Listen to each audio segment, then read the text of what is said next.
আলহামদুলিল্লাহ, বাংলাদেশের ঐতিহ্যবাহী জেলা রাজশাহী গোদাগাড়ী থানার অন্তর্গত বিগ্রাম পশ্চিমপাড়া জামে মসজিদ প্রাঙ্গণে দাওয়াতুল ইসলাম তাফসীর কমিটির উদ্যোগে মহাবিশ্বের মহাবিশ্ব আমাদের মালিক আমাদের মালিক মহান রব্বুল ইজ্জত ওয়াল জালালের মুখের পবিত্র বাণী কোরআনে কারীম তাফসীরুল কোরআন মাহফিলের সম্মানিত সভাপতি মুফতি খান মোহাম্মদ মোহাম্মদুল তারিক খতিব ও ইমাম বিগ্রাম কেন্দ্রীয় জামে মসজিদ গোদাগাড়ী রাজশাহী মাহফিলের প্রধান অতিথি এ জেলার কৃতি সন্তান ইসলামিক চিন্তাবিদ শিক্ষাবিদ রাজনীতিবিদ সাবেক সংসদ সদস্য সাবেক আপনি তো এই তিনবারের না তিনবারে যারা তারা যদি সাবেক লেখে তাদের লিখবেন সাবেক চোর। এখন আমরা তাদের ভোট দিই। আমার 33 বছর বয়স, 18 বছর থেকে যদি আমি শুরু করতাম ভোট দেওয়া তো 3বার ভোট দিতে পারতাম, একবারও দিতে পারি না। তার মানে দেশে ভোটে 3বার হয়। কিন্তু দুঃখজনক হলো সত্য, যিনি পালিয়েছে উনি কিন্তু এখন এই নতুন আর একটা কি ঝামেলা শুরু করেছে। এখন সারা বিশ্বের যারা মডেল আছে তাদেরকে উনি শোনাচ্ছে যে আমি নির্বাচিত ছিলাম, আমাকে উৎখাত করা হয়েছে। এরকম গাধা মিথ্যা কথা একজন হাসি মানুষ, ওনার সারা জীবনই মিথ্যা। তবে এই কথাটা একেবারে জলজন্ত মিথ্যা না। আমি নির্বাচিত ছিলাম, আমি নির্বাচিত ছিলাম কবে? অন্তত 3বার তো না। এই 3বার নির্বাচিত হবে আমরা ভোট দিতে পারতাম না। 154 জন আপনি একবারে করে দিলেন। রাতের ভোট দিনে করলে, দিনের ভোট রাতে করবে। সুতরাং এই সাবেক সংসদ সদস্য আমি বিভিন্ন জায়গায় লেখা দেখি, এই 3বারে যদি কেউ হয়ে থাকে সে যে দলেরই হোক, এই 3বারে যারা হয়েছেন এমনকি চাঁপাইনবাবগঞ্জের আল্লাহর ওলি ট্রেন চুরি করার কারণে প্রাণের 3 জেলে গেছে। কিসের প্রাণের 3? শুল্কমুক্ত গাড়ি সরকারি ওইটা বিক্রি করে দেওয়ার কারণে জেলে গেছে। তারপর জীবনে কোনোদিন দলের জন্য, মানবতার জন্য, ইসলামের জন্য কোনোদিন জেল খাটেনি। জেল খেটেছে নিজের ব্যক্তিগত অপরাধে। সেই লোক যদি এখন একামতে দিন এই শব্দগুলো নিয়ে উল্টাপাল্টা ফতোয়া দেয়, সে আর তার বউ আমার মনে হচ্ছে দুইজনে পাগল হয়ে গেছে। তাদেরকে এখন সর্বোচ্চ জায়গা আছে বাংলাদেশে পাবনা। পাবনা ছাড়া তাদের উপায় নেই। রাজশাহী বিভাগের একটা বদনাম। অথচ এই মানুষগুলো এতদিন কিন্তু ভালো ভালো কথা বলতো, এখন সব বেরিয়ে আসছে। তারা গোপনে যে ষড়যন্ত্রগুলো করেছিল সিম্পেথি পাওয়ার জন্য, ইয়া আইয়ুহাল্লাযীনা আমানু মা ইয়ারতাদ্দা মিনকুম আন দীনিহি ফাসাওফা ইয়াতিল্লাহু বিকাওমিন ইউহিব্বুহুম ওয়া ইউহিব্বুনাহু ইলা আখিরি আয়াত। সূরা মায়েদার 54 নম্বর আয়াতে আল্লাহ জানিয়েছেন, এদিকে তাকান, হে ঈমানদারেরা, যদি কেউ আমার দিন থেকে ফিরে যায় তোমাদের ভেতরে, অতি শীঘ্রই তোমাদের উপর আমি এমন একটা দল নিয়ে আসবো, এমন একটা জাতিকে আমি আল্লাহ তাদেরকে ভালোবাসবো এবং তারাও আমাকে ভালোবাসবে। সুতরাং আল্লাহর দিন থেকে, ইসলাম থেকে ফিরে যাওয়ার জন্য দেশে অনেকেই বিভিন্ন চেষ্টা করছে এবং চলেও যাচ্ছে। রাজনৈতিক ভাবে, দলীয় ভাবে, ধর্মীয় ভাবে বিভিন্ন কায়দায় তারা আল্লাহর দিন থেকে চলে যাচ্ছে। চট্টগ্রামের মাইজ ভান্ডারের একজন আছে, নঈমুদ্দিন মাইজ ভান্ডারী। উনি যে সমস্ত কথাবার্তা গুলো মানুষকে বোঝায়, আজকে সকালে বক্তব্য দিয়েছেন যে 30টা রোজা রাখা লাগবে, কোরআনে কোনো জায়গায় নেই। একটা ফরজ বিধান নিয়ে কি হাসি হাসি তামাশার জিনিস বলেন? এই লোকটাকে কেউ থামাচ্ছে না। এই মানুষগুলো দিন থেকে মানুষকে ফেরাতে চায়, আর ওর খপ্পরে পড়ে অনেকে আল্লাহর দিন থেকে ফিরে চলেও যাচ্ছে। দ্বিতীয় নম্বরে এই যে রাজনৈতিক ভাবে কত মানুষ দলীয় ভাবে কত মানুষ দিন থেকে ইসলাম থেকে চলে যায়, মনে করে আমরা চলে গেলে দেশে দিন আর কায়েম হবে না। দিন কায়েমের দায়িত্ব কি শুধুমাত্র এই দেশে জামাত ইসলামের? বলেন বলেন। ছাত্রী সংস্থা, ছাত্র শিবিরে দিন কায়েমের দায়িত্ব কার? আমরা শুধু ওসিলা, আমরা কামলা, বলে না কামলা কাজ করে এই যে জমিতে লেবার, মনির, জন, পাট যাই বলে, আমরা সেই চেষ্টা করে যাচ্ছি। কায়েম হলে ভালো, না হলে আমাদের কোনো অসুবিধা নেই। আল্লাহ বলেন ওয়াবুদ রাব্বাকা হাত্তা ইয়াতিয়াকাল ইয়াকিন, হে নবী ইবাদত করেন ওই দিন পর্যন্ত যতদিন ইয়াকিন না আসে। ইয়াকিন মানে মৃত্যু। ইয়াকিন মানে কি? যতদিন মরণ না আসে ততদিন ইবাদত করা লাগবে। এই পৃথিবীতে সর্বোত্তম ইবাদত আমরা কোরআন থেকে যেটা জেনেছি, আল্লাহর এই জমিনে আল্লাহর বিধান কায়েম করা। আল্লাহ লাহুল খালকু ওয়াল আমর, সৃষ্টিটা বিধান চলবে তা, এর উপরে কোন ইবাদত আছে? এটার জন্য বড় বড় নবীদেরকে আল্লাহ এই দুনিয়ায় দায়িত্ব দিয়েছিলেন। হযরত মুসার নাম শুনেছি, হযরত ঈসার নাম শুনেছি, হযরত নূহর নাম শুনেছি, হযরত ইব্রাহিম নবীর নাম শুনেছি, এমনকি আমাদের নবী মুহাম্মদ রাসূলুল্লাহ সাল্লাল্লাহু আলাইহি ওয়াসাল্লাম প্রত্যেকের একই কাজ ছিল, আকিমুদ্দিন, দিন কায়েম করেন, ওয়ালা তাতাফাররাকু ফি, এই বিষয়ে কোনো ফতোয়াবাদী চলবে না। সুতরাং বাংলাদেশে আমরা যেই মতে পথে যেই লাইনে আছি, মাসলাকে আছি, করেন আপনার কাজ। আপনার টার্গেট থাকা লাগবে কি করে জমিনে আল্লাহর বিধান কায়েম হয়। এই জায়গায় কোনো ফতোয়াবাজি চলবে বলেন? কারণ সৃষ্টি যিনি তৈরি করলেন তার হুকুম না চললে ওই জিনিস অচল হয়ে যায়। মোটরসাইকেল যিনি বানিয়েছেন একটা বই দিয়ে দেয় যে কিভাবে চালাবে, ওই অনুযায়ী না চালালে আপনার মোটরসাইকেল টিকবে? বলেন না কেন? যেখানে গিয়ার দেওয়া দরকার গিয়ার না দিয়ে আপনি আরো ব্রেক চেপে ধরেছেন, কিয়ামতের আগে যাবে? এখানে যিনি বানায় তিনি ভালো জানে যে কি করে চলা লাগে। আমি বানিয়েছি, এখানে হুকুম আমি দিয়েছি। আইন দেওয়ার মালিককে। সুতরাং এই বিষয়গুলো সামনে আমরা নিয়ে আসলে যেটা সামারাইজ হয়, এক কথায় প্রকাশ যেটা বলে, পৃথিবীতে একমাত্র কেবলমাত্র শুধুমাত্র বড় ইবাদতের ভেতরে অন্যতম এইটা যে আল্লাহ দিন কায়েমের চেষ্টা করা লাগবে। রাজশাহীর মানুষেরা এদিক থেকে এগিয়ে আছে আমরা জানি। বাংলাদেশের রাজশাহী, চাঁপাইনবাবগঞ্জ, সাতক্ষীরা এগুলোকে ফিলিস্তিন বলা হয়। এরা দিনের জন্য যে কোরবানি দিয়েছে, কিয়ামতে যদি আল্লাহ জেলা জেলা ভাগ করে যে জান্নাতে ঢোকায়, রাজশাহী অন্তত 3 নম্বরে থাকবে।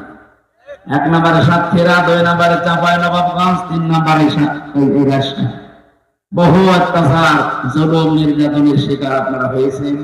আল্লাহ যেন উত্তম জাযা কিয়ামতে দান করে। জেলার হিসাব করলে আমার কুষ্টিয়া জেলা মনে হয় 64 নম্বরে থাকবে। ওখানে সারা পৃথিবীতে একটা নিরাপদ জায়গা, পুলিশ পাহারা দিয়ে গাঁজা খায়। আমি সারা পৃথিবীর কথাই বলছি, এমন কোন জায়গা নেই যেখানে পুলিশ পাহারা দিয়ে গাঁজা খাওয়ায়, কিন্তু বাংলাদেশের কুষ্টিয়া লালনের মাজার পুলিশ এই যে ভাইরা পাহারা দেয়, বলে খা আমরা আছি, কেউ কিছু বলবে না। প্রকাশ্য সেজদা দেয় কবরে। আমাদের হাত পা বাঁধা ছিল এতদিন, ওখানকার সভাপতি, কবরের সভাপতি মাজারে লালনে হানিফ সাহেব, ও আল্লাহর ওলি যেরকম সেই রকম জায়গা সভাপতি। সেক্রেটারি হচ্ছে ওই জেলার, যিনি আওয়ামী লীগের সেক্রেটারি। বলেন তো, এরকম মানুষ যদি সভাপতি সেক্রেটারি থাকে, সেখানে আপনি কথা বলতে পারবেন? কথা বলার আগেই তো 4 দেওয়ালের মাঝে চলে যাবে। হালকা পাতলা কিছু বলেছিলাম, এই জন্য বলেছিল পিসকে হুজুর যেন বাইরে না থাকে। একবারে আমার জীবন থেকে 3টা বছর ওটা কেটে নিয়েছে।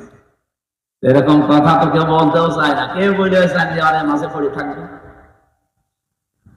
এবং রাজশাহী যেহেতু অনেক এগিয়ে আছেন আপনারা, আল্লাহ রাব্বুল আলামিন আপনাদের এই কষ্টের বদলা দুনিয়া আখিরাতে যেন দান করেন। এই বিষয়ে কোনো মত পার্থক্য কেউ যেন না করেন যে না, দিন কায়েমের দায়িত্ব, ইসলাম প্রতিষ্ঠার দায়িত্ব শুধুমাত্র প্রশাসনের না, শুধু জামাত ইসলামের না, শুধু বিএনপির লোকের না, সবাই। মানুষ আপনি দাবি করেছেন আল্লাহর বান্দা, আপনার প্রথম কাজই হবে এটা। আল্লাহর বিধান কায়েম না হলে, সত্যি কথা বলছি, এমন এমন জায়গা আছে সেখানে সুবহানাল্লাহ পড়ে মাপ পাওয়া যাবে না। কথা বুঝতেছেন? আমি ওনাদের নাম ধরে বলছি। এই যে প্রশাসনিক যে কয়টা এখানে বসে আছে, এনাদের উপরে যে কয়টা এই জেলা চালায়, ওসি সাহেব থেকে, টিওনো থেকে শুরু করে এসপি সাহেব থেকে এর উপরে আরো যারা আছে, বিভাগীয় কমিশনার পর্যন্ত, আমার এই গাড়িটা এখান থেকে কুষ্টিয়া পর্যন্ত 150 কিলো পথ। এ রাস্তায় যেতে রাতের বেলা কমপক্ষে 3-4 জায়গায় ওনারা ধরবে। দোষ ওনাদের না, ওনারা পাহারা দিচ্ছে। নবীজি জানিয়েছেন 2টা চোখ কিয়ামতে জাহান্নামের আগুনে এক জায়গায় হবে না। একটা হচ্ছে রাতের বেলা যারা আল্লাহর ভয়ে কাঁদে, 2 নাম্বার যারা জানমাল ইজ্জত আবরু হেফাজতের জন্য রাত জেগে থাকে, তাদের ভিতরে ওনাদের চোখ আছে। এই জন্য প্রশাসনে যারা চাকরি করেন নিজেকে ছোট মনে করবেন না। আপনি অনেক বড় কাজে আছেন, আর আপনি মনে করবেন আমি 24 ঘন্টায় এবাদতে আছি। বাংলাদেশে শুধু একটাই দায়িত্ব, যেটা 24 ঘন্টা পালন করা লাগে। অন্যান্য যারা চাকরি বাকরি করে আমরা, তাদের সর্বোচ্চ দায়িত্ব কয় ঘন্টা? 8 ঘন্টা বলেন। আর ওনাদের 24 ঘন্টায় ডিউটি। আমার গোলা ভাই আছে তো, আমার বাবাও ছিল, কিন্তু এখন আর নেই। আমি দেখেছি এই মানুষগুলোর দায়িত্ব শুধুমাত্র 8 ঘন্টা, আমাদের মতো না। ওনাদের দায়িত্ব 24 ঘন্টা। যেটা একটা মহান পেশায় আপনারা আছেন, এটা সারা দুনিয়ায় ছড়াচ্ছে, বিশেষ করে সারা বাংলাদেশে যাচ্ছে। আপনারা যারা প্রশাসনে আছেন, বিডিআর বলেন, আর্মি বলেন, পুলিশ বলেন, নিজেদেরকে ছোট মনে করবেন না। অনেক বড় কাজে আছে, কিন্তু কাজটা সঠিকভাবে করা লাগবে। কিছু কোলাঙ্গার অফিসারের কারণে এই পোশাকটার বদনাম হয়ে গেছে। এখন মানুষ শুধু ওইদিকে তাকালে অন্য নজরে তাকায় না, দোষ ওনাদের না।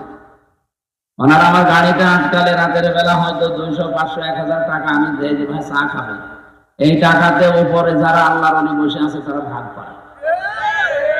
এইটা বন্ধ করার জন্য কি সুবহানাল্লাহ পড়লে হবে? বলেন।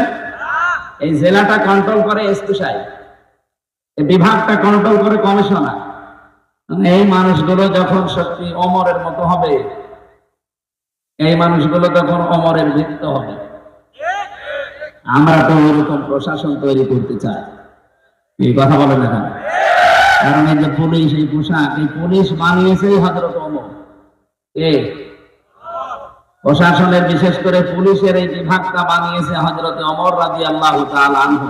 ওনাদের ছাড়া যত ভালো ভালো কাজ হবে কিয়ামত পর্যন্ত ওমরের আমলনামায় এই সওয়াবগুলো যেতেই থাকবে। ওনাদের দ্বারা যদি কোনো উল্টাপাল্টা কাজ হয়, ওইগুলো হযরত ওমরের আমলনামায় যাওয়ার কথা। উনি কি ওনাদের ওই খারাপ কাজ করতে বানিয়েছে জনগণের জান মাল ইজ্জত আবরু হেফাজতের জন্য। এই জন্যই তো চোখটা জাহান্নামে যাবে না। কত দামি জিনিস আপনি চিন্তা করতে পারেন যে ওনাদের চোখ জাহান্নামে যাবে না, খালি মানুষের এই জান মাল ইজ্জত আবরু হেফাজতের জন্য। আজ যদিও আইন শৃঙ্খলা এই সপ্তাহখানেক অবনতি হয়ে গেছে, কারা করছে এগুলো তাও আমরা জানি। গতকালকে আমি নাটোরে পাশের জেলা এসপি সাহেবের সাথে এবং এসপির সাথে দেখা করেছিলাম, কথা বলছিলাম তাদের সাথে যে এই যে দৃশ্যগুলো এখন অবনতি, বলছে এগুলো হচ্ছে কেন, কারা করছে আমরাও জানি। সুতরাং যারা করছেন তারা থামবে। কার উস্কানিতে এগুলো করছেন আমরা কিন্তু জানি। কারো উস্কানিতে পা দিবেন না। গোপালগঞ্জের মানুষের দিকে তাকান, পেছনে কেরম লাল হয়েছিল দেখেছি। সেই পুলিশ এখনো আছে, সেই প্রশাসন, সেই আর্মি এখনো নেই। কথা বলেন না কেন? আবার কারো উস্কানিতে পা দিয়ে উল্টাপাল্টা কিছু করবে। একবার যদি ওনাদের হাতে পড়েন না, হাতে লাঠি না, ওটা তরমুজ, একটা দিলে মাপ বলারও সময় পাবেন না। এই জন্য আমরা আশা করবো কারো উস্কানিতে যেন আমরা পা না দিই। দেশটা বেশ ভালোই সামনে এগিয়ে যাচ্ছে, আরো এগিয়ে যাবে ইনশাআল্লাহ। আরো আমার যতটুকু বাস্তবতা এগিয়ে যেত, কিন্তু আল্লাহর ওলি যাওয়ার সময় 14টা ব্রিফকেস নিয়ে গেছে। কি পাইলটকে বলেছিল যে ব্রিফকেস গুলো উঠেছে? বলছে জি ম্যাডাম, চলো। আর একটা কথা বলে অন্তত কাওয়া কাকুকে তো বলতে পারতো যে কাওয়া চলে গেলাম, তাও বলে না। আমার নাম্বারটা জোগাড় করে বলতে পারতো না যে হামজা 3 বছর জেল খাটালাম, আমি চলে যাচ্ছি, জবাব হইল, তাও বলে। চলে গেল চুরি করে। যাওয়ার সময় কি ছাই আর মাটি নিয়ে গেছে? কি নিয়ে গেছে? এই কারণেই তো আমরা এখন ঋণী। কতগুলো ঋণ আমাদের মাথার উপরে দিয়ে গেলেন। এদেশে এখন কেউ জন্ম নিয়ে তার মাথার উপরে 1,10,000 টাকা হকলা করে দিয়ে গেছে দেশটা, আর বলে যে আমি কি করেছি, যে আমার অপরাধ কি? আপনি এখনো অপরাধ টের পাননি? আপনার জীবনের সবচেয়ে বড় অপরাধ আয়না ঘর। হ্যাঁ, কথা বলো না কেন? আর এই আয়না ঘরের কারণে কিন্তু তাম দুনিয়ায় 257টা রাষ্ট্রের 10 জন নিকৃষ্ট মানুষের তালিকা পেয়েছি কয়েকদিন আগে। এই যে আজকে 4 তারিখ, 1 তারিখে তালিকা বের হয়েছিল। তাম দুনিয়ায় 10 জন মানুষ এই পৃথিবীর জমিনে এখন নিকৃষ্ট। তার ভেতরে 1 নম্বরে হাসিনা, 2 নম্বরে বাশার আল আসাদ, 3 নম্বরে নেতানিয়াহু, 4 নম্বরে আশরাফ ঘানি। এরকম 10 জনের নাম পেলাম। অন্য যাদেরই নাম থাক আমার অসুবিধা নেই, কিন্তু 1 নম্বরে আমাদের আল্লাহর ওলির নাম। কি করেছে উনি বলেন তো? আমি তো নিজে ভিকটিম, আমিও 10 দিন ছিলাম। আমি মাটির নিচে 10 দিন আমিও ছিলাম। আমি তো মিনিটা ছিলাম। বিগটাই যে কি অত্যাচার এখন আপনারা টের পাচ্ছেন। এরপরও কি ষড়যন্ত্ররা থামিয়ে রেখেছিল? মোদিকে দিয়ে আবার পাঠিয়েছিল আমেরিকায়। ট্রাম্পের কাছে আমাদের দেশ সম্পর্কে বানিয়ে সানিয়ে মিথ্যা বলবে, কিন্তু না। যেই দিন মোদি গেছে ট্রাম্পের কাছে, ঠিক ওই দিন আন্তর্জাতিক মিডিয়া গুলো নিয়ে ডক্টর ইউনূস আয়না করে গেছে। মুখ খোলেন, আমিও খুলে দিচ্ছি। জাতিসংঘ রিপোর্ট দিয়েছে ওই দিনই। ট্রাম্প যাতে মাতাল হলো তাহলে ঠিক আছে। যেই কথা শুনেছি, শোনার পরে এদিকে আন্তর্জাতিক মিডিয়ার সব আয়না ঘর উন্মুক্ত করেছে। এই দেখেন, এই করেছিল।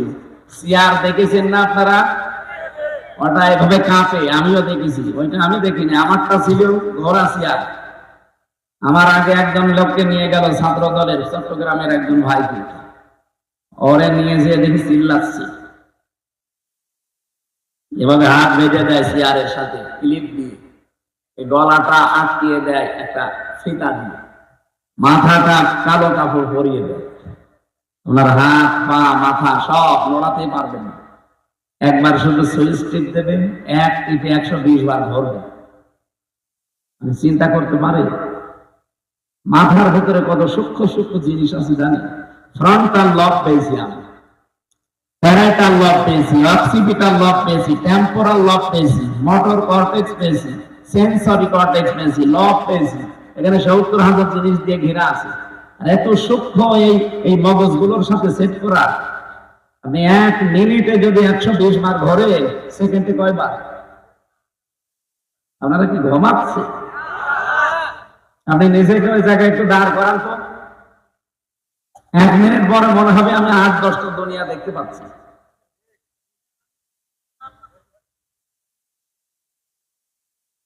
এরকম একটা মেশিন নিয়ে আসলো আমার এই নখ তোলা, বলছে নখ তোলা হবে। আমি দেখলাম আমার হাত আমার আগে চেয়ারে চেয়ারে নিয়ে গেছে, ওর হাত তো বাঁধা।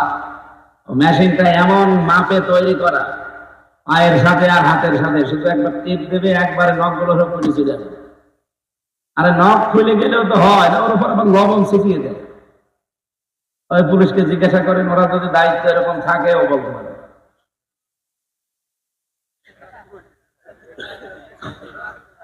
এখনো পর্যন্ত আমি দেখি অনেকে সালেমের সাফাই গায়। আপনি মানুষ না জানোয়ার? আপনি আপনারে তো উপরে কিছু যায়নি, আপনি টের পাননি।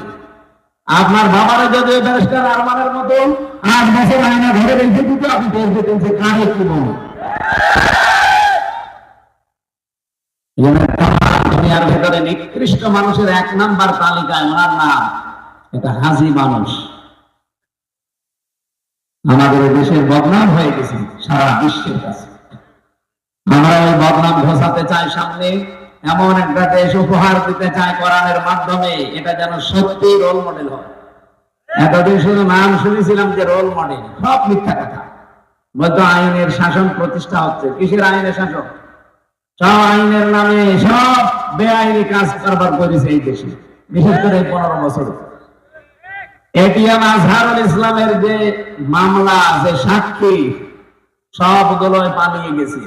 যারা বাদী, যারা সাক্ষী দিয়েছে, যারা বিচারপতি, যারা প্রসিকিউটর, বলেন একটা মানুষও আছে? আর সব পালিয়েছে। উনি বেকার ভেতরে থাকবে কোন কারণে? অন্য একটা দল, আমি নাম নিলাম না, ওরা এখন 2-3 দিন দেখলাম ছড়াচ্ছে যে এটিএম আজহারুল ইসলাম উনি মামলার সাজাপ্রাপ্ত আসামি, ওনারে ছাড়া ঠিক হবে না। আপনি এত বড় শয়তানি কথা বলতে পারলেন?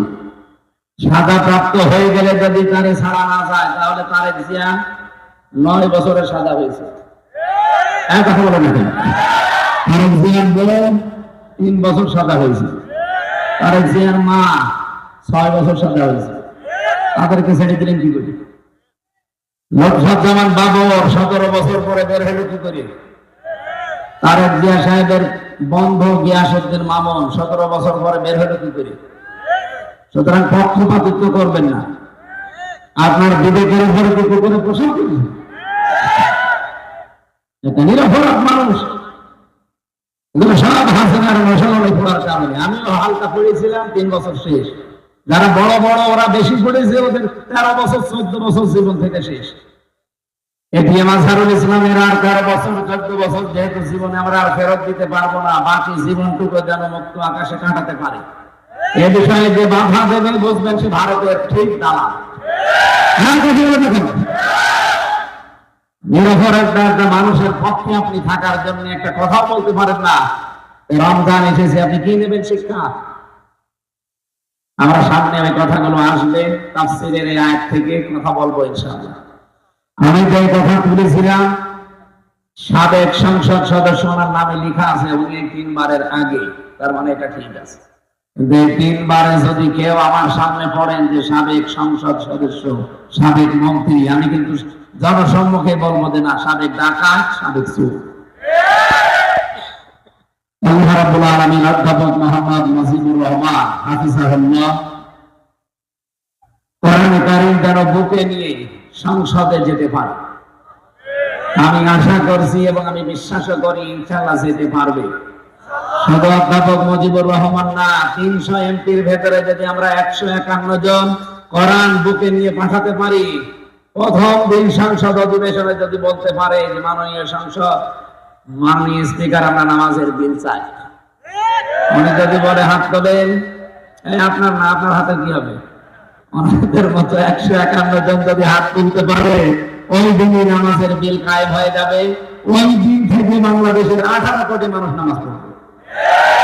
আপনি হয়তো ওনাকে ভোট দিয়েছিলেন একটা, ওইটা আপনি 18 কোটি মানুষ নামাজ পড়লে যে সওয়াব হয়, আপনি একটা ভোটের কারণে ওই সওয়াব পাবেন। আমি কিন্তু বানিয়ে বললাম। সূরা নিসা 58 নম্বর আয়াতের তাফসীর বাড়ি যেই খুলে দেখবেন, আমানাত, এখানে বহু বচন আছে। এখানে আমার সাবজেক্ট এটা না, আমি ইঙ্গিত দিলাম যে ভালো কাজ আমরা মনে করি সাদগায়ে জারিয়া। আরে ভাই, সাদগায়ে জারিয়া যেখানে, তার পাশে দেখবেন গুনাহে জারিয়া। ওনারে দিলে উনি যদি এই টাকায় করতে পারে সাদগায়ে জারিয়া হিসাবে, কিয়ামত পর্যন্ত যত মানুষ বাংলায় নামাজ পড়বে, আপনি একটা একটা করে সওয়াব পেতেই থাকবেন। ভোট দিয়েছিলেন কয়টা? একটা। এটা তো সাদগা জারিয়া গেল, গুনাহে জারিয়া নেই। কথা বলেন। আপনি ওনার মতো মানুষ বাদ দিয়ে আর একজনকে দিলেন যে ডাল খায়, নাকি এলাকায় ডাল খন নেই? এই যে এই জেলার পাশে মোহনপুর, মোহনপুর না, এই জেলার ভেতরে না মোহনপুর, মোহনপুর পবার যিনি এমপি ছিলেন, আল্লাহর ওলি যে ডাল খায়, এটা এখন প্রমাণ হচ্ছে। তাহলে মসুরের ডাল খেলারের ডাল না, ওই দাদাদের ডাল। এইরকম মানুষকে যদি আপনি পাঠান, আবার ওই লোকটা জীবনেও বলবে মাননীয় স্পিকার আমি নামাজের বিল চাই, জীবনেও বলবে। ও বলবে ওই যে এখন সিগারেট খাওয়ার জন্য স্বরাষ্ট্র উপদেষ্টা কি বলেছে, ওইটা নিয়ে ওনার পদত্যাগ দাবি করছে। আরে রমজান মাসে তুই মেয়ে লোক জনসম্মুখে সিগারেট খান করতে, এখন বললো না কেন? উনি তো উদ্যোগ নিয়েছে, যে মন্তব্য করেছে, 100 বার হালাল মন্তব্য করেছে। এমনি তো পাবলিক প্লেসে সিগারেট খাওয়া ঠিক। ওই যে পুলিশ বসে আছে, ওনারা আইন জানে না যে পাবলিক প্লেসে কেউ যদি সিগারেট খায়, ধূমপান করে, তার কত টাকা জরিমানা ভাই? ওটা এখন আর আছে? এখন আছে? আর এখনো আছে? তো স্বরাষ্ট্র উপদেষ্টা তো ঠিকই বলেছে।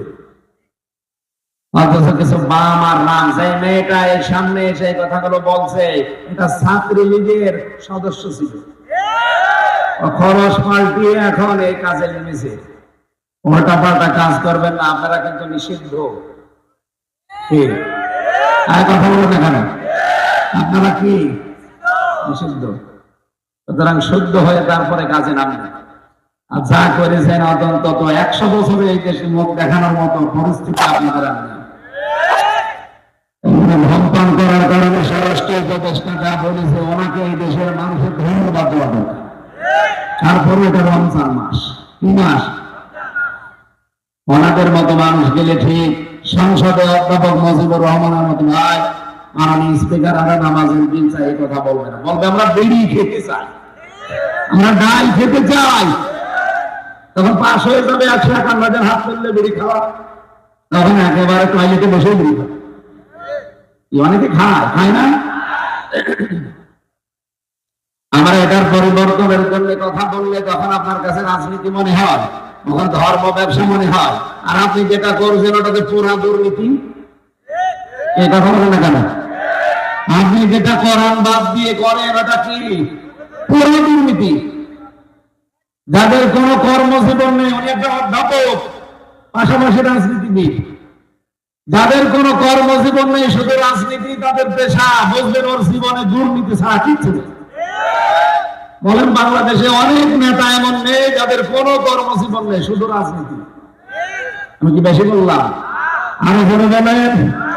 এখানে হিসাব নিকাশ করে সামনে এগিয়ে যাবে। যার কোনো কর্মজীবন নেই, আয়ের কোনো উৎস নেই, শুধু বাবা শাহজালাল, সব হালাল। এই ধান্দায় যারা রাজনীতি করে, এই রাজনীতি না, এটা আপনার পেট নীতি আর দুর্নীতি। আল্লাহ এরকম মানুষ থেকে আমাদের সামনে যেন হেফাজত করেন, বলেন আমিন। আমরা এমন সংসদ সদস্য দেখতে চাই যারা আমাদেরকে জান্নাতের পথ দেখাবে, জাহান্নামের পথগুলো যারা বন্ধ করে দেবে, বলেন আমিন। এতক্ষণ যারাই কথা বললেন, মাওলানা হোসেন মাহমুদ, মাওলানা হারুন রশিদ সহ মামলানা সম্মানিত ব্যক্তিবর্গ, মাহফিলের মরণের সদস্য যারা, তাদেরকে ধন্যবাদ জানাচ্ছি। সামনে বসা মুসলমান ভাইরা, পর্দার আড়ালের সম্মানিত মা এবং বোনেরা, প্রশাসনের ভাইরা, রামপ্রিয় রাজশাহীবাসী, এখানে আসার নামাজ একসাথে পড়ে বাড়ি যাবে। শুধু প্রসাব পায়খানা ছাড়া কেউ যেতে পারবেন না। যদি বিড়ির নেশা লাগে, বিড়ি খেয়ে চলে যাবে। অনেকে আসে, আমি মরিয়ে যাবো একটা শুধু, এরকম নেশা যদি থাকে, খেয়ে কখন মারা চলে যাবে। কারণ এটা পাবলিক প্লেস, এখন এখানে তো খাওয়া যাবে না। পুলিশ কিন্তু আবার 50 টাকা জরিমানা নেবে। খুব নেশা লাগলে খেয়ে আবার চলে আসবেন। আসবেন তো ইনশাআল্লাহ? রোজার মাস, ঠিক আছে, আলহামদুলিল্লাহ। এখানে এরকম মানুষ নেই। আমরা কোরআনে কারীম থেকে একটা মাত্র আয়াত পড়েছি, সূরা হিজরের 99 নম্বর আয়াত। লক্ষ লক্ষ হাদিস থেকে একটা হাদিসের সামনের অংশটা পড়েছি। আমরা দুইটা সামনে নিয়ে তাফসীরুল কোরআন লিখেছেন, তাফসীর আকারে কথা বলবো ইনশাআল্লাহ। জবান খুলে শয়তান যেন আশপাশে না থাকে, শয়তানের ওয়াসওয়াসা থেকে আমরা পানা চাচ্ছি। বলেন আউযু বিল্লাহি মিনাশ শাইতানির রাজীম, বিসমিল্লাহির রহমানির রহিম, ওয়া'বুদ রাব্বাকা হাত্তা ইয়াতিয়াকাল ইয়াকিন। আল্লাহ রাব্বুল আলামিন বলেন, হে নবী, আপনি পৃথিবীর মানুষকে বলেন, তোমরা ইবাদত করো তোমাদের রবের ওই দিন পর্যন্ত যতদিন ইয়াকিন না আসে। এখানে ইয়াকিন মানে মৃত্যু, তার মানে ইবাদত করা লাগবে আমাদের মরণ পর্যন্ত। কতদিন পর্যন্ত? মরণ হয়ে গেলে আপনার ইবাদত নেই। মরণের আগ পর্যন্ত আপনি 1 সেকেন্ড ইবাদত ছাড়া থাকতে পারবেন না। প্রশ্ন আসতে পারে, 1 সেকেন্ড ইবাদত ছাড়া থাকা যায়? ঘুমিয়ে থাকি, ঘুমটাও ইবাদত। আপনি যদি আল্লাহুম্মা বিইসমিকা আমুতু ওয়া আহইয়া এটা পড়ে জিকির করতে করতে ঘুমিয়ে যান, 8 ঘন্টাও যদি আপনি ঘুমান, যখন উঠবেন আল্লাহুম্মা, হে আল্লাহ, আলহামদুলিল্লাহিল্লাযী আহয়ানা বা'দা মা আমাতানা ওয়া ইলাইহিন নুশুর। ঘুম থেকে উঠে যখন এটা পড়বেন, 8 ঘন্টায় আপনি মনে করবেন যে আমি ইবাদতে ছিলাম। যদি বলেন সুবহানাল্লাহ। আর আগে শাহীবাসী কি বুঝলেন এখানে? আপনার ঘুমটাও ইবাদত। পুলিশের যে বললাম যে 24 ঘন্টা ইবাদত, এই কারণেই বলেছি। আর যখন ঘুম থেকে উঠে বিসমিল্লাহ বলে ওনাদের পোশাক আশাক পরে কর্মজীবনের জন্য প্রস্তুতি নেয়, যতক্ষণ ডিউটিতে আছে পুরাটাই মনে হয় যে আমার নামাজে আছে। সুবহানাল্লাহ বলতে পারবেন? এখন হয়তো ডিউটি করছে জনগণের ইজ্জত আবরু শৃঙ্খলা ঠিক রাখার জন্য, এখনো যেন তারা মনে করে যে আমরা ইবাদতে নামাজে আছি। পৃথিবীর নিকৃষ্ট কাজ আমরা জানি টয়লেট। কেউ যদি বাম পা দিয়ে বলে আল্লাহুম্মা ইন্নী আউযু বিকা মিনাল খুবুসি ওয়াল খাবাইস, 8-10 মিনিট যাই থাকবে পায়খানায়, বের হওয়ার সময় ডান পা দিয়ে যদি বলে গুফরানাক আলহামদুলিল্লাহিল্লাযী আযহাবা আন্নিল আযা ওয়া আফানি, নবীজি বলেন 8-10 মিনিট যা টয়লেটে বসে আছি পুরাটাই ইবাদত। বাড়ি যাই সুবহানাল্লাহ বলেন তো আপনি কি বুঝলেন এখান থেকে? আমি দুইটা কথা বললাম, একটা ঘুম আর একটা টয়লেট। নিকৃষ্ট কাজ একটা টয়লেট করা। এই 8-10 মিনিট যদি আপনার ইবাদত হিসেবে গণ্য হয়ে যায়, এই পৃথিবীতে এমন কোন কাজ আছে যে মুমিন জীবনে ইবাদত হবে না? আপনি যদি স্ত্রীর সাথে হাসি মুখে কথা বলেন, ওইটাও ইবাদত। সুবহানাল্লাহ বলতে পারবেন? কিংবা যদি স্ত্রীর দিকে হাত এগিয়ে দেয়, অথচ মহব্বতের সাথে চেপে ধরে, সারাদিন যে গনাগুলো হয়েছিল সগীরা, নবীজি বলেন সব হাতের ফাঁকা দিয়ে ঝরে যায়। আমরা স্ত্রীর দিকে তাকাইও, হাতও ধরি, নিজেরটা বাদ দিয়ে অন্যেরটা। এরকম মানুষ দেশে নেই? আমি মানুষ, তারপরও অবিবাহিত কোনো মানুষের সাথে লাইন করে বিয়ে করলে তো মেনে নেওয়া যায়। এত চরিত্র নিম্নে পৌঁছে গেছে তারা মানুষ, অধিকাংশ গুলো লাইন করে ভাবের সাথে, বিবাহিত মেয়েদের সাথে, প্রতিবেশীর বউর সাথে। এরকম মানুষ এখানে কারা আছেন হাত তোলেন তো? রাজশাহী তো সব আল্লাহর ওলি ভালো আছে। যদি এরকম কোন রোগে রোগী থাকে যে নিজের বউ ভালো লাগে না, অন্যেরটা দেখলেই কেমন যেন আনন্দ লাগে, এটা একটা রোগ। এটা কি? এই রোগ ভালো হওয়ার দুইটা ঔষধ আছে, একটা হচ্ছে হোমিওপ্যাথি আর একটা অ্যালোপ্যাথি।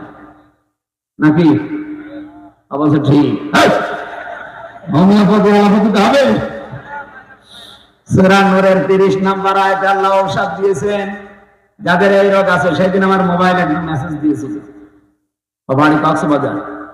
হুজুর বিয়ের পরে প্রথম বছর তো ভালোই লাগছে, এখনো ছাতা আর ভাল লাগে না, এক জিনিস আর কতদিন। আরে শয়তান,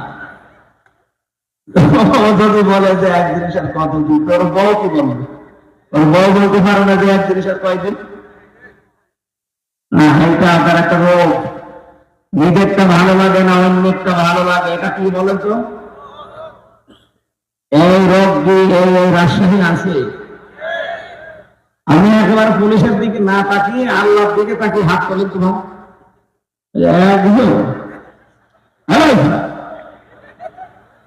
না, যে দুইজন হাত তুলেছে মনে হচ্ছে বিবাহিত, দেখি চরিত্র তো খুব খারাপ। পুলিশ ভাই, এই দুইজনে ধরে নিয়ে যাবেন তো।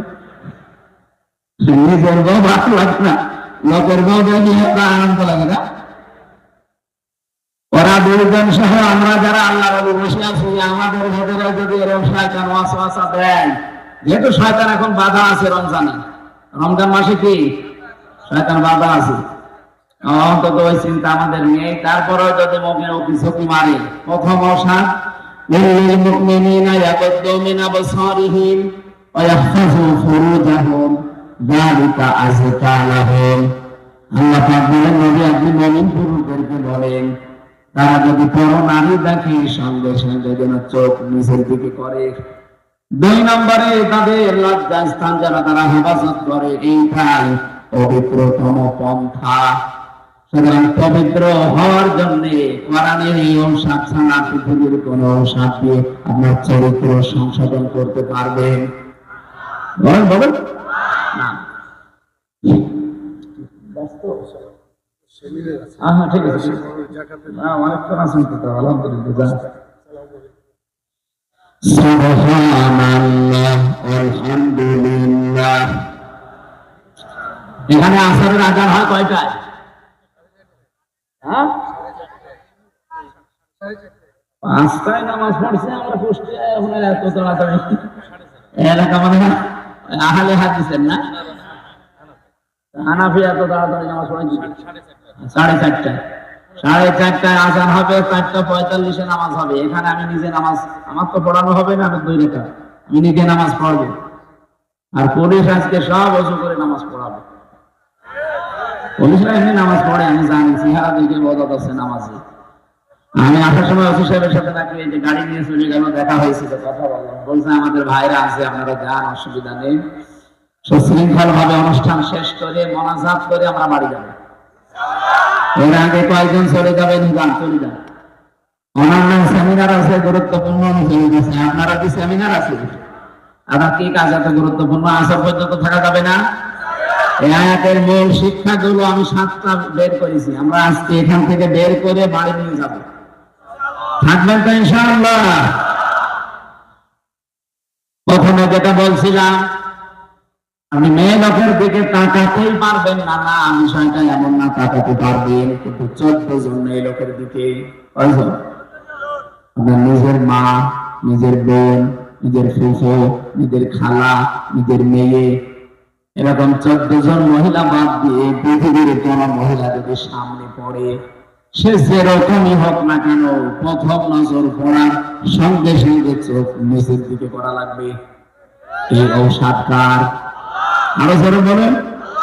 এটা যদি আমরা সত্যি মেনে চলতে পারতাম, পুলিশের কাছে এত মামলা দেওয়া লাগতো না। আপনি থানাতে যান, যে দেখেন অধিকাংশ মামলা মেয়ে নিয়ে হয়, মেয়ে লোক নিয়ে না, জমি জায়গা নিয়ে। এই 2টা ছাড়া মামলা আছে আমাদের কাছে, সব এই 2টা। আমরা নিজের চোখকে যদি আজকে থেকে কন্ট্রোল করতে পারি, অন্তত এই মামলা আর যাবে না ওনাদের কাছে। আরে ভাই, আপনার নিজের মেয়ের দিকে আপনি কোনোদিন খারাপ নজরে তাকাতে পারেন? বলেন।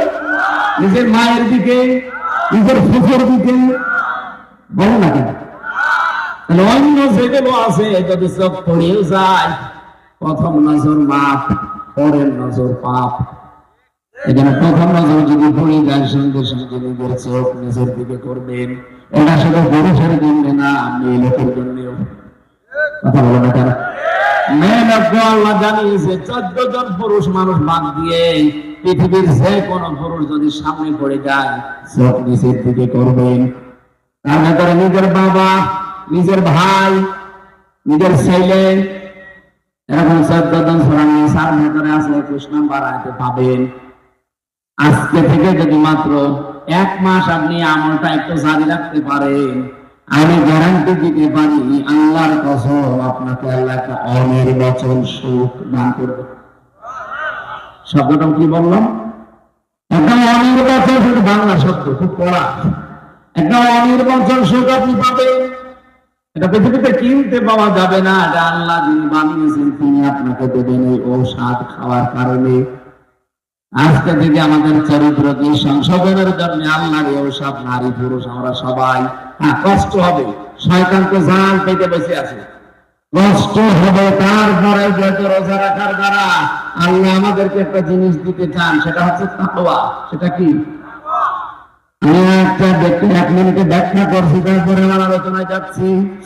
ইন্নাল্লাযীনা তাকাউ ইযা মাসসাহুম তাইফুম মিনাশ শাইতানি তাযাক্কারু ফাইযা হুম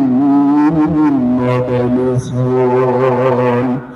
সূরা আরাফের 102 নম্বর আয়াতে আল্লাহ জানিয়েছেন, নিশ্চয় যারা তাকওয়া অবলম্বন করবে রমজানের রোজা রাখার দ্বারা, ইযা মাসসাহুম তাইফুম মিনাশ শাইতান, শয়তান যদি তাদেরকে ওয়াসওয়াসা দেয়, তাযাক্কারু, তাকওয়া থাকার কারণে সঙ্গে সঙ্গে তারা আল্লাহর কথা স্মরণ করবে, আল্লাহর আযাবের কথা, আল্লাহর নিয়ামতের কথা, আল্লাহর পুরস্কারের কথা, জান্নাত জাহান্নামের কথা, এগুলো স্মরণ করার সঙ্গে সঙ্গে মানুষগুলো অবাধ্য কাজ থেকে তারা নিজেদেরকে বিরত রাখবে। তাদের অন্তর দৃষ্টি খুলে যাবে। চোখ কিন্তু দুইটা, ভেতরে একটা কাজ করছে, অন্তরের চোখ আর একটা চর্ম চোখ। এই দুইটাই যখন তার সামনে ওপেন হয়ে যাবে, খুলে যাবে, এই মানুষগুলো তখন সঙ্গে সঙ্গে এই মেয়ে লোকের দিকে তাকানোকে গোনা মনে করে ফিরিয়ে নিয়ে আসবে চোখ। আর ওষুধটা মাত্র 14 দিন থেকে 1 মাস আপনি খেতে থাকলেন, আমল করতে থাকেন, আল্লাহর কসম আপনাকে ওলি বানিয়ে দেবে। 2 নাম্বারটা আর একটু পড়া। আল্লাহ বলেন যখন লজ্জাস্থানের হেফাজত করে রাখবেন, যদিও এটা খুব কঠিন হয়ে দাঁড়িয়েছে এখনকার জামানায়। এই যে মোবাইল যাদের আছে, কম্পিউটার যাদের আছে, ল্যাপটপ যাদের আছে, টেলিভিশন বিশেষ করে যারা এন্টিনা দিয়ে চালান, ডিশ ওয়াইফাই দিয়ে যারা চালান, এই দৃশ্যগুলো যন্ত্র ছোট, কিন্তু এইগুলো জাহান্নামে যাওয়ার বড় কারণ। মানুষের লজ্জাস্থানকে, চরিত্রকে ধ্বংস করার জন্য মাধ্যম আর নেই। আর এগুলো ব্যবহার করে আপনি জান্নাতের দিকে এগিয়ে যেতে পারেন, আর এগুলোর অপব্যবহারের কারণে আপনি জাহান্নামও কিনে ফেলতে পারেন। ভারতের 36টা চ্যানেল আমাদের দেশে চলছে, কয়টা? 36টা। অথচ এই দেশের একটা চ্যানেলও ভারতে পাইনি আমি। আমার তো এমন কোন রাজ্য বাকি নেই ভারতে আমি যাইনি, পুরো জায়গায় আমার ঘোরা আছে না। ওখানে শুধু এটিএন বাংলা পেয়েছিলাম, তাও আংশিক। অথচ ওদের 36টা আমাদের দেশে চলছে। একটা তো চরিত্র ভালো হওয়ার কোন চ্যানেল আছে? সব চরিত্র ধ্বংস করার। বলেন বলেন। রমজা রেখে আমি জানি অনেক নারী এবং পুরুষেরা, পুরুষের বাদ দিলাম, অনেক মেয়েরা ভারতের এই চ্যানেল গুলো অলরেডি বন্ধ করেছে, যে রোজা মাসে দেখবো না। আমি যখন সিদ্ধান্ত নিয়েছেন মুসলমানদের মেয়েদের জন্য, বউদের জন্য, মাদের জন্য ভারতের একটা চ্যানেল দেখা যাচ্ছে।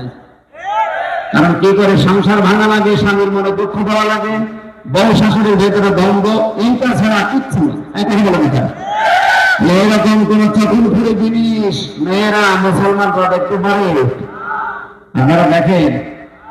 আপনারা দেখেন? আমি জানি পুরুষ মানুষের সময় করে দেখা ওরা বসে বসে 12-13টা সিরিয়াল দেখে বসে বসে। একটা যদি না দেখতে পারে, পরের দিন কাজা তোলে। নামাজের কাজা নেই, সিরিয়ালের কাজা তোলে। মাসলা যেহেতু মনে এসেছে বুঝে ফেলি। মা বোনেরা যারা এসেছেন বিভিন্ন জায়গায় বসে আছেন, রমজানের এই মাস যারা পেলেন, সমান শাহিদা মিনকুম শাহরা ফালিয়াসুম, তোমাদের ভেতরে কেউ যদি রোজার মাস পায় সেজন্য অবশ্যই রোজা রাখে। এই নির্দেশ কার? এখন মেয়েরা রোজা রাখতে চায় অনেকে, তার মা আর বাবা রাখতে দিতে চায় না। না, আমার ছোট মানুষ, দাদু, আমার বাবু। আরে ভাই, আপনার মেয়ের উপরে আল্লাহর কাছে আপনার দরদ কি বেশি নেই? সে দেড়শো থেকে শুরু করে এ পর্যন্ত বানিয়ে দিল, আর আপনার দরদ আল্লাহর কাছে বেশি হয়ে গেল। আমি ছোট বয়সে রাখতে বলছি না। যে সমস্ত মেয়েদের শরীর খারাপ হয়, এটা 10 বছরে হতে পারে, 12 বছরে হতে পারে, 15 বছরে হতে পারে। কথা বুঝতেছেন? আপনার না বুঝলে অসুবিধা নেই, তারা বুঝতে হবে। সম্মানিত মা এবং বোনেরা, আপনাদের জন্য 1 মিনিট বলছি। যাদের 10, 12 বছর, 14 বছর, 15 বছরের শরীর খারাপ শুরু হয়, যখন শুরু হবে ওই সময় পর থেকে আপনার রোজা ফরজ, কারণ আপনি বালিকা হয়ে গেছেন। পুরুষের যখন স্বপ্নদোষ শুরু হয় 10 বছরে, 12 বছরে, 15 বছরে, যাই হোক, ওই দিন থেকে তার উপরে রোজা, নামাজ। বলেন বলেন। কিন্তু নামাজেরটা দেখেন, মেয়েদের শরীর খারাপ হলে নামাজ পড়া লাগে না, ওটা কাজাও করা লাগে না, মাফ। কিন্তু রমজানটা এরকম না। রোজা যদি কেউ 3টা, 5টা, 7টা, 10টা রাখতে না পারেন, কাজা হয়ে যায়। 11 মাস ধরে ওই 7টা রোজা, 10টা রোজা আপনাকে করে দেওয়া লাগে। তাহলে রোজা কত বড় গুরুত্বপূর্ণ বিধান। খেলায় খেলায় নিজেও রাখেন না, মেয়েকেও রাখতে দেন না। না, এটা কাজ করবেন না, আপনি কিন্তু জবাব দিতে দিতে শেষ হয়ে যাবে। অনেক দামি জিনিস রমজান। এটার দ্বারা 27টা শিক্ষা আল্লাহ আমাদেরকে দিতে চেয়েছিল। তার ভেতরে 1 নাম্বার তাকওয়া। কি বললাম? যারা তাকওয়া অবলম্বন করবে, 1ম নম্বর পুরস্কার। শয়তান যদি ধোঁকা দেয়, আল্লাহ বলেন তাযাক্কারু, আল্লাহর কথা তখন তাদের অন্তরে আমি স্মরণ করে দিই, হয় জান্নাতের কথা নাই, জাহান্নামের কথা নাই, আযাবের কথা নাই, নিয়ামতের কথা নাই, পুরস্কারের কথা, এগুলো স্মরণ করার মাধ্যমে ওই মানুষগুলো গুনার কাছ থেকে ফিরে রাখার চেষ্টা চালায়, আর আমি তখন সাহায্য করি। বলেন সুবহানাল্লাহ। আমি শাহীবাসী, সুতরাং এই যে চরিত্র সংশোধন করা, বিশেষ করে লজ্জাস্থানের হেফাজত করা, এই দুইটা কাজ যারা নিজেদেরকে জীবনে 1 মাস মতো একবারে কন্টিনিউ করে ফেলতে পারবেন, রব্বুল আলামিন একটা অনির্বচন সুখ আমাদেরকে দান করবেন। বলেন সুবহানাল্লাহ। স্ত্রীর কথা শুনেছিলাম, তার হাতের দিকে হাত বাড়িয়ে দিলে সওয়াব হয়, কিন্তু নিজেরটা অন্যেরটা দিলে ঠিক ওই রকম কবিরা গুনাহ হবে। কথা বলেন না কেন?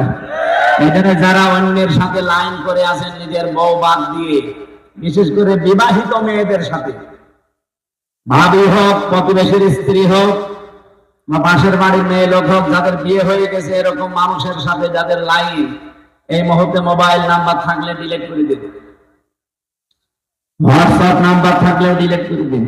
কারণ জীবনেও সেদিন তালাক না দিলে আপনি বিয়ে করতে পারবেন না, সারা জীবন কষ্ট পেয়ে মেয়ে মরবে।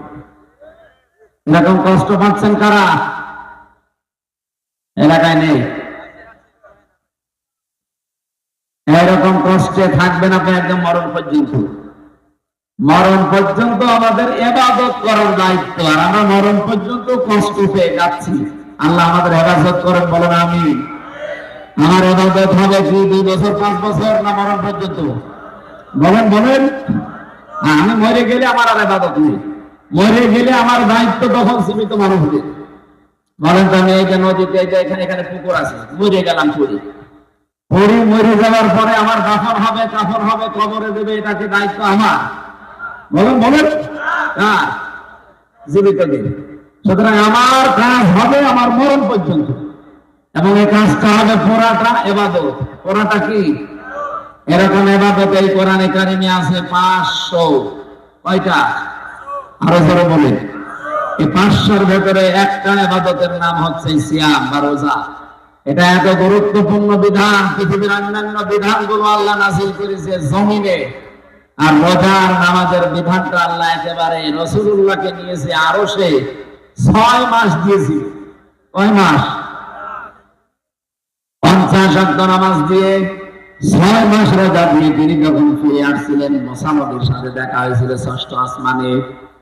হযরতে মুসা ডাক দিয়ে বলেন, ইয়া রাসূলুল্লাহ সাল্লাল্লাহু আলাইহি সাল্লাম, খুব আনন্দ মনে হচ্ছে, কি দিয়েছে আল্লাহ আপনাকে? বন্ধুর বাড়িতে গেলে তো কিছু না কিছু হাদিয়া তোফা দেয়, কি পেয়েছেন আপনি? নবীজি বলেন, ভাই মুসা, আমি পেয়েছি 50 ওয়াক্ত নামাজ আর 6 মাস রোজা। হযরত মুসা বলেন, এত কিছুতে আপনি আনন্দে আছেন, বাস্তবতা বোঝেন আপনি।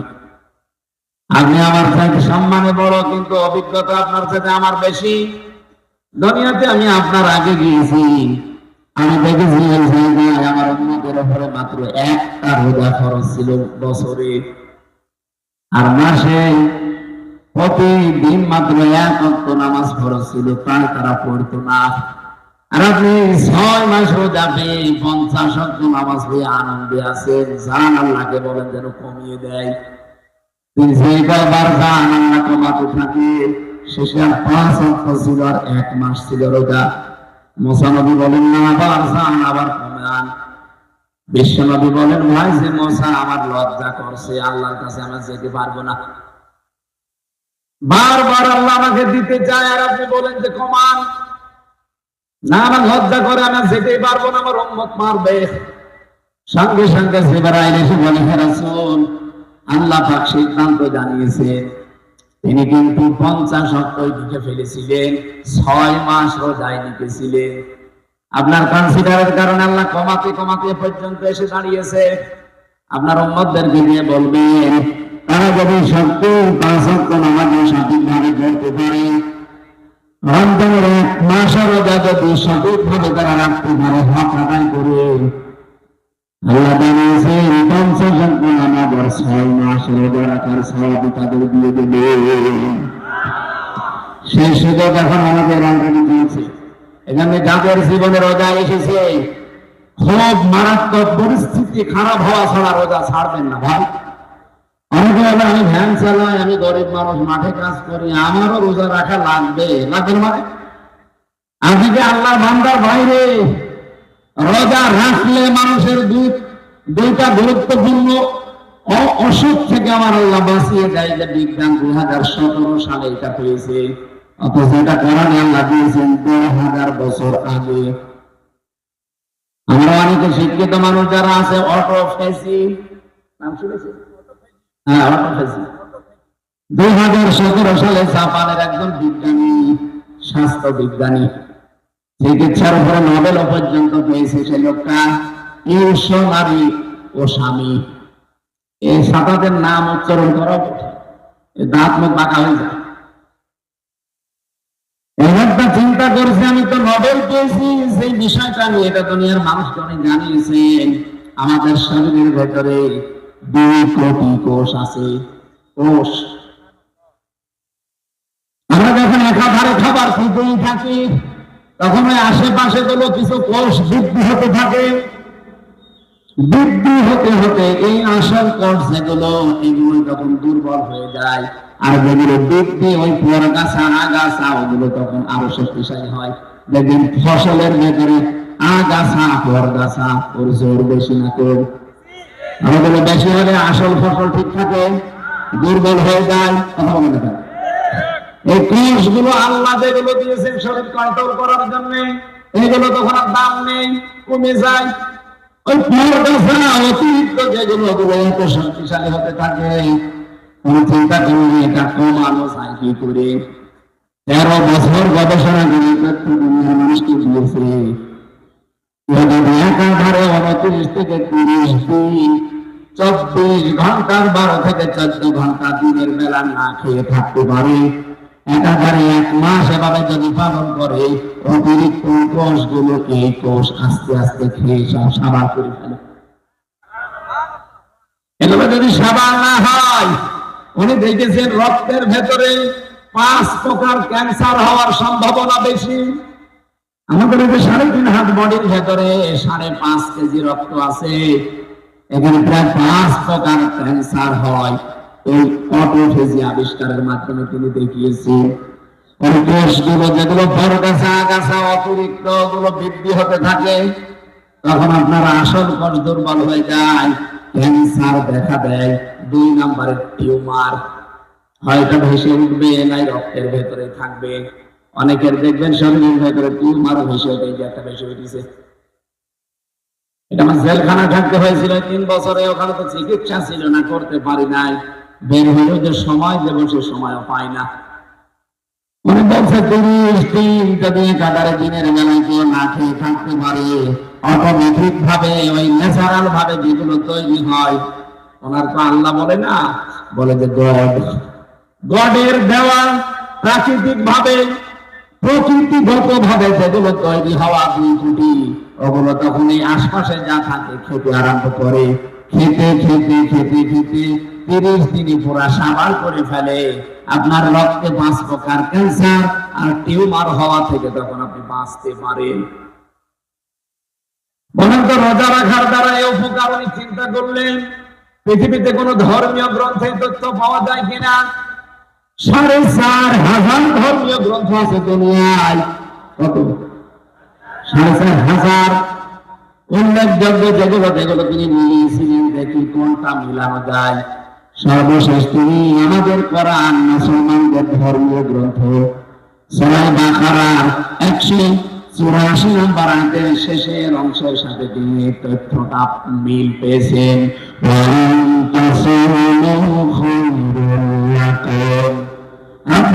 বলেন তোমরা রোজা রাখো, তাহলে তোমাদের উপকার হবে, তোমাদের ভালো হবে। কি ভালো হবে? তার 1 নাম্বার ভালো তিনি এইটা দিয়েছে। এখানে ধনী হোক গরিব হোক, রোজা রাখলে মারাত্মক এই অসুস্থতা থেকে, অসুখ থেকে আল্লাহ আপনাদেরকে আমাদেরকে বাঁচাবেন। বলেন সুবহানাল্লাহ। 2 নম্বরে, কোন মানুষ যদি রোজা রাখার অভ্যাস করে, আমরা 2 জন নবীর নাম পড়েছি কিতাবে। একজন নবী হযরত নূহ আলাইহিস সালাম, সারা জীবনে কোনদিন তিনি অসুস্থ হননি। 950 বছর হায়াত পেয়েছিলেন, সারা জীবনে তিনি রোজা রাখতেন। বিজ্ঞান এখন প্রমাণ করছে রোজা রাখলে শরীরের ভেতরে অনেক ঝাড় আল্লাহ শুকিয়ে দেয়, নষ্ট হয়ে যায়, ওগুলো এমনি এমনি সুস্থতা অনুভব করবেন। এতে যারা বলে আমি গ্যাসের কারণে রোজা রাখতে পারি না, এটা একটা ভণ্ডামি। রোজা রাখলে গ্যাস আরো ভালো হয়। যারা বলে আমি ডায়াবেটিসের কারণে রোজা রাখতে পারি না, আরে ভাই আমি নিজে তো পরীক্ষিত। জেলখানায় গিয়ে আমার ডায়াবেটিস 27 হয়ে গিয়েছিল। এই যে 3 দিন রোজা রাখার দ্বারা আমার মনে হচ্ছে যে আমার ভালোই লাগছে। এই জন্য রোজা রাখলে বিজ্ঞানও প্রমাণ করেছে যে রোজা রাখার দ্বারা মানুষের ডায়াবেটিস আরো কন্ট্রোল হয়। সুবহানাল্লাহ বলতে পারেন? রোজার মাস ধরে পেয়েছেন, রোজা ছেড়ে দিবেন? বলেন। উদ্বুদ্ধ করবেন আর যারা রাখতে চায় বা রাখতে পারে এরকম মানুষদেরকে। আমার ভাইরা, 3 নাম্বারটা বেশি, কোন মানুষ যদি রোজা রাখার দ্বারা তাকওয়া অবলম্বন করতে পারে, যেটা এটা ইবাদতের ভেতরে অন্যতম একটা ইবাদত। তাকওয়া অবলম্বন করার দ্বারা দুনিয়া আখিরাতে তো ফায়দা আছে। আল্লাহ পাক এই পৃথিবীতেও যদি কোনো বিপদে পড়ে, এই রোজা রাখার দ্বারা যে তাকওয়া অর্জন হয়েছে, এই তাকওয়ার কারণে মহান আল্লাহ তার ওই বিপদটাও দূর করে দেয়। হযরত ইউসুফ নবীর দিকে আপনি তাকাবেন, 7টা দরজায় তার তালা লাগানো ছিল। জুলাইখা এমন একটা জায়গায় নিয়ে তাকে প্রেম নিবেদন করেছিল। হযরত ইউসুফ কিন্তু চরিত্রের মহা দুর্যোগের ভেতরে পড়ে গিয়েছিলেন। ওই সময় বলেছেন রব্বুল আলামিন, কুয়ায় ফেলেছিল ছোটবেলায়, ভাইরা তুমি আমাকে বাঁচিয়ে দিয়েছো আমার জীবনটা, কিন্তু আজকে আমি ঘরের ভেতরে এমন অবস্থায় আছি, ওখানে শুধু জীবন না আমার ঈমান বাঁচানোর দায় হয়ে পড়েছে। কারণ মানুষ হিসাবে তার ভেতরেও চাহিদা ছিল না, ছিল না? কোরআনে কারীম জানিয়েছে ওয়ালাকাদ হাম্মাত বিহি ওয়া হাম্মা বিহা। জুলাইখা যেমন জিনা করার জন্য সব বলে রাজি, ইউসুফ নবীও রাজি। হ্যাঁ, এখানে বাংলা অর্থটা এটা আসলে ওয়ালাকাদ হাম্মাত বিহি ওয়া হাম্মা বিহা, দুইজনে রাজি। ইউসুফ নবীও রাজি ছিল, কারণ তার মানবিক যে গুণাবলী এগুলো তো তার ভেতরে আছে। আমির হামজার মতো 100 মানুষের যৌবন আল্লাহ নবীদেরকে দিয়েছিলেন।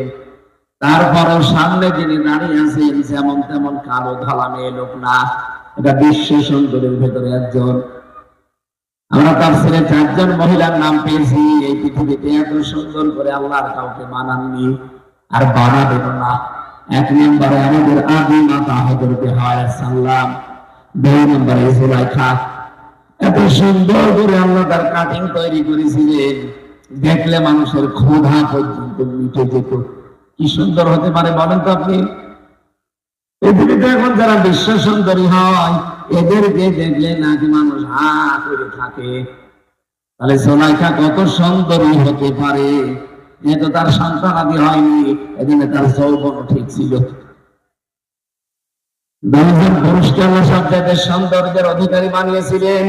1 নম্বরে আমাদের নবী মুহাম্মদুর রাসূলুল্লাহ সাল্লাল্লাহু আলাইহি ওয়াসাল্লাম, 2 নম্বরে হযরত ইউসুফ নবী। তাই পৃথিবীর একজন সুন্দরী পুরুষ, সুন্দরী মহিলা, সুন্দর না পুরুষ, 2 জন এক ঘরের ভেতরে। মানবিক গুণাবলী তো তাদের ভেতরে ছিল। এজন্য আল্লাহ দিয়েছে ওয়ালাকাদ হাম্মাত বিহি ওয়া হাম্মা বিহা। জুলাইখা যেমন রাজি, ইউসুফও রাজি। বাংলা অর্থ এটাই লেখা আছে।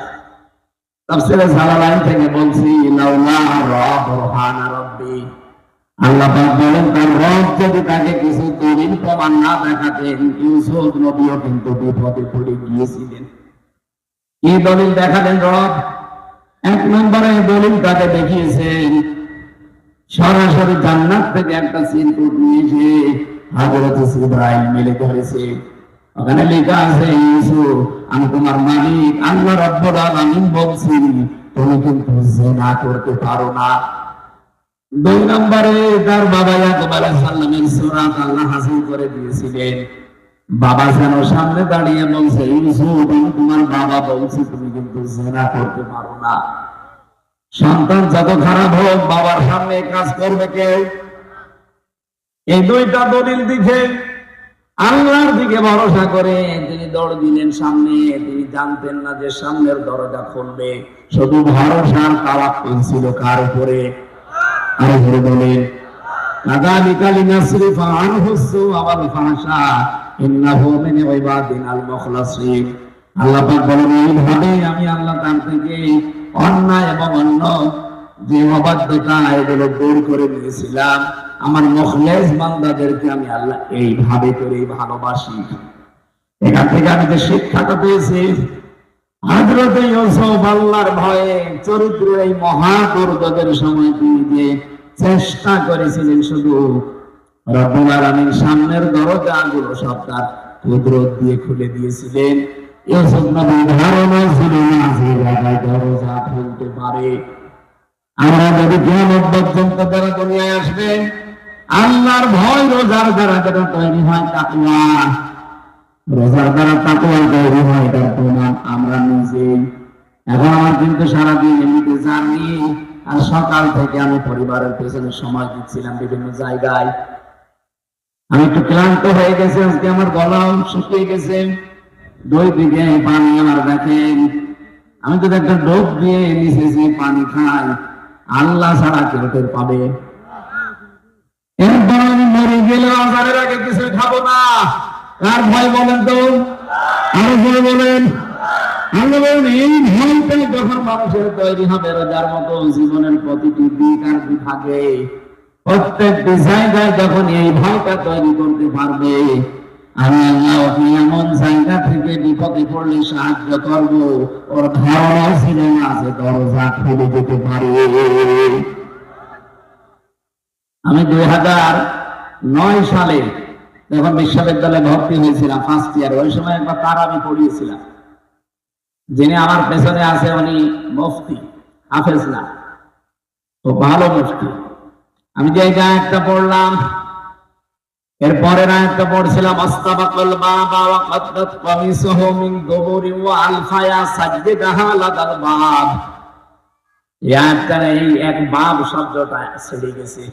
নামাজ শেষ, নামাজের পরে উনি নামাজ শেষ সালাম ফিরালাম, আমার বলছে হাফেজ সাহেব দরজা এখনো খুলিনি।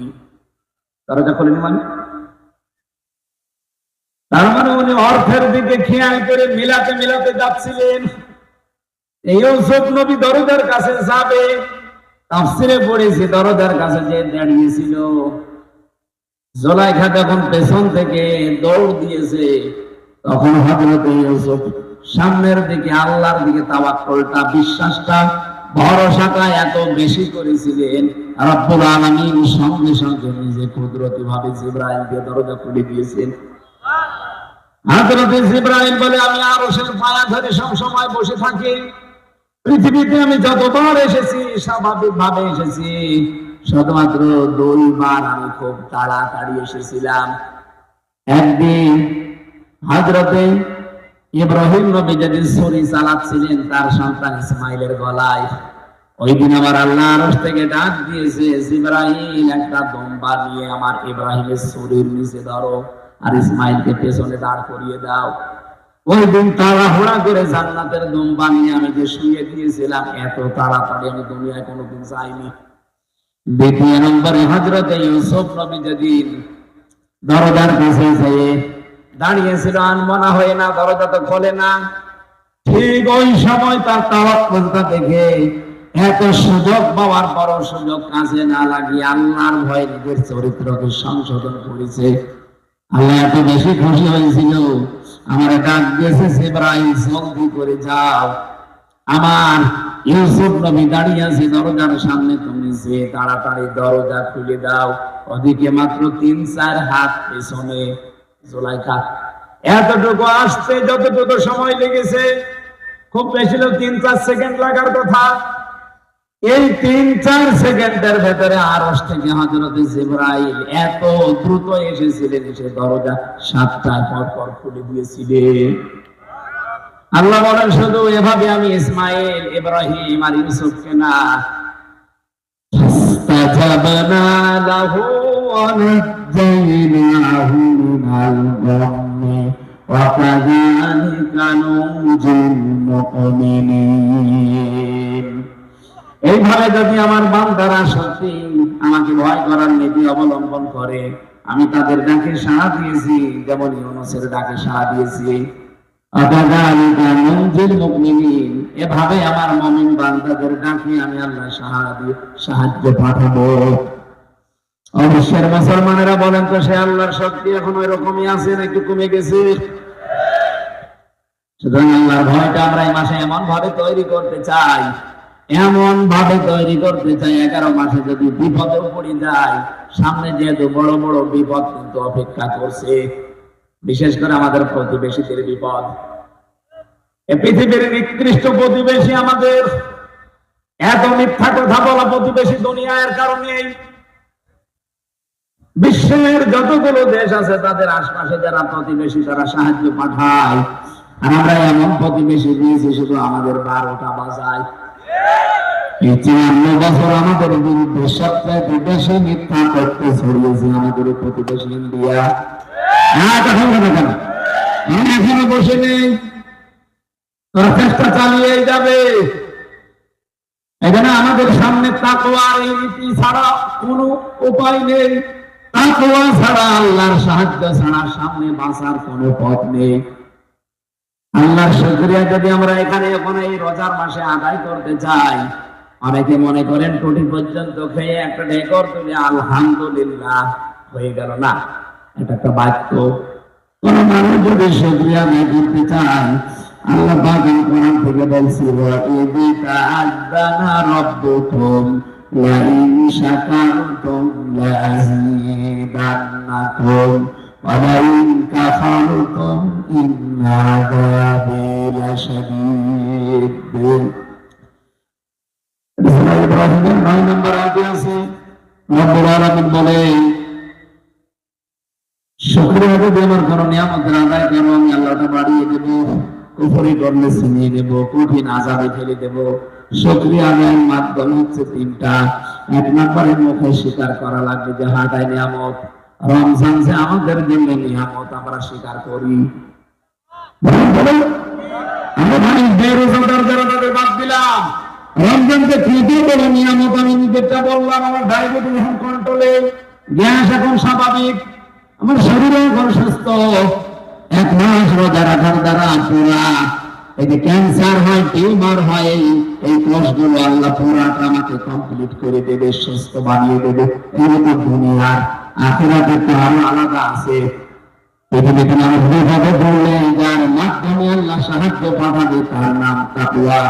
ওয়া ইয়াত্তাকিল্লাহা ইয়াজআল্লাহু মাখরাজা। মানুষ যদি আল্লাহকে ভয় করার নীতি অবলম্বন করে জীবন কষ্ট করে হলে চালাতে পারে, এমন জায়গা থেকে তার সাহায্য আসবে, তার ধারণাও ছিল না যে এরকম জায়গায় সাহায্য আসতে পারে। সেই সুযোগ আল্লাহ রমজানের মাধ্যমে আমাদের করে দিয়েছে। সুতরাং আমরা স্বীকার করছি রমজান একটা ইবাদত, একটা নিয়ামত। 2 নম্বরে অন্তরে এটা মানা। অন্তরে মানা মানে ভেতরে একটা আনন্দ লাগবে আপনার রমজান আসলে, আমরা জানি মুমিন যারা তাদের লাগে। 3 নম্বরে আল্লাহর দেওয়া নিয়ম নীতি, সামনে রমজানের মাধ্যমে যে শিক্ষাগুলো আল্লাহ দিতে চেয়েছেন, পুঙ্খানুপুঙ্খানু আদায় করার নাম হচ্ছে শুকরিয়া আদায় করা। এই 3টা সামনে রেখে রমজানের শুকরিয়া আদায় করে বাকি 11টা মাস আমরা যেন আদায় করে চলতে পারি। আমিন।